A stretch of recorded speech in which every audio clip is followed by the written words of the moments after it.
File handling in Python. In this lesson, we will learn how to handle files in Python. Part 1. Reading file contents. The complete path of our sample file that we will read is on the screen. The file content is displayed on the screen. Let's open the file using the open function. The syntax of open function is shown below.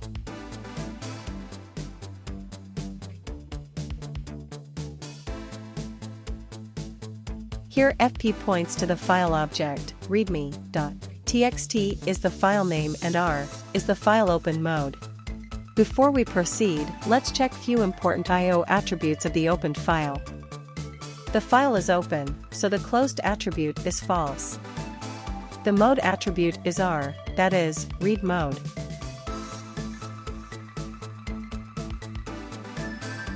The name attribute shows the file name. The encoding attribute shows the encoding of the file contents. Here it is CP1252. CP1252 or Windows 1252 is a single byte character encoding of the Latin alphabet. CP stands for code page. Now let's learn about two important methods, tell and seek. The tell method returns the current cursor position in a file object. Here, it is 0 now. That is, the cursor is at the very first character of the opened file. Let's read the contents of the file using the read method. The read method returns the contents of the file at one go. Here is the output.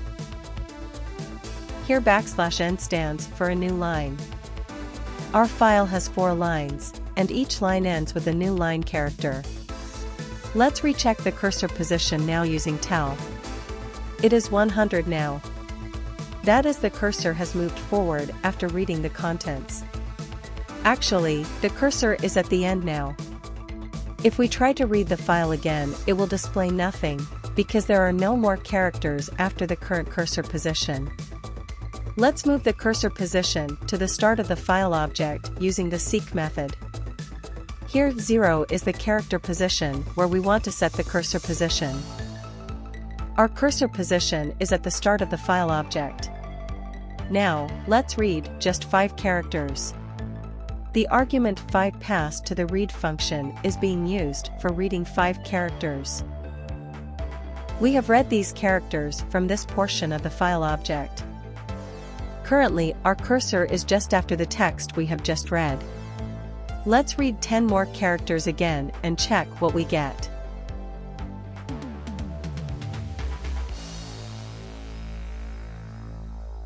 We have got this portion of the file object. Again, use the read function without argument and see what we get. Yes, we got the entire text after the current cursor position. That is, this portion of the text. We have learned the uses of the read function. Now we will study the readline function. Let's move the cursor to the start of the file object using the seek method. The tell method confirms that we are at the start of the file object. Let's read a line of text using the readline method. We have got a line of text from this portion of the file object. Now our cursor is at the end of the first line. Let's check it. The readline method reads one line at a time, more precisely, from the current cursor position to the next new line character, if no argument is passed. If the number of characters to be read is passed to the method, then it reads that number of characters from the current line. In this example, the readline method has read 6 characters from this portion of the file. Now the cursor is just after the selected text as highlighted. Use the readline method to read the rest of the characters from the current line. Match the output with the highlighted text. We may use the readline method repeatedly to read the file line by line until all the lines are read.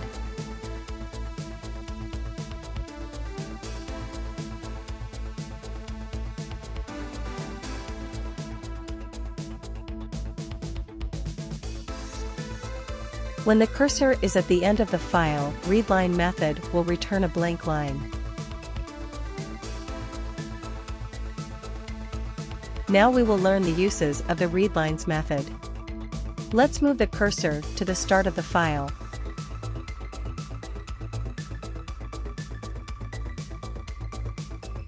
As you see, the readlines method, without any argument, reads the entire file and returns a list of line strings.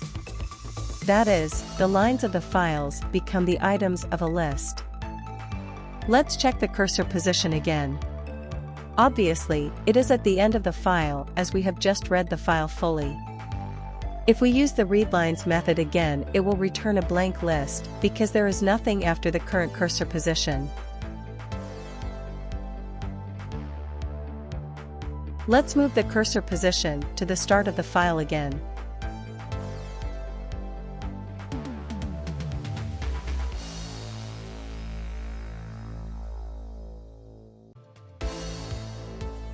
Now we will use for loop for reading the lines iteratively. Let's assign the file object to the variable lines.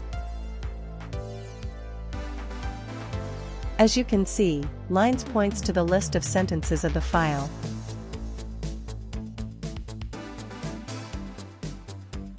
Let's write a for loop to iterate the list of lines. The print statement inside the loop prints the lines one by one in each iteration. As you can see, there is a blank line after each line. This is due to the new line character at the end of each string of lines. We can solve this problem by modifying the print statement as follows. Here, we are using the end parameter of the print function. Here end argument is an empty string. Remember, the default end argument is a new line. Here, we don't want a new line because our strings have new lines character. Now the output looks much better. Now we will see what happens if we supply an argument to the readlines method. The argument is a number that denotes character position from the start. We are instructing the readlines method to print the line where this character position lies and all the lines just prior to this line. Here, the character position 25 lies in the second line. So the readline function returns these two lines. Let's end the lesson here. In this lesson, we have learnt various ways to read the contents of a file. In our next lesson, we will learn how to write contents to files and various file modes for both reading from and writing to files. Thank you very much for watching. Please like, comment, and subscribe the channel. Awaiting your valuable feedback. Have a nice day. Bye.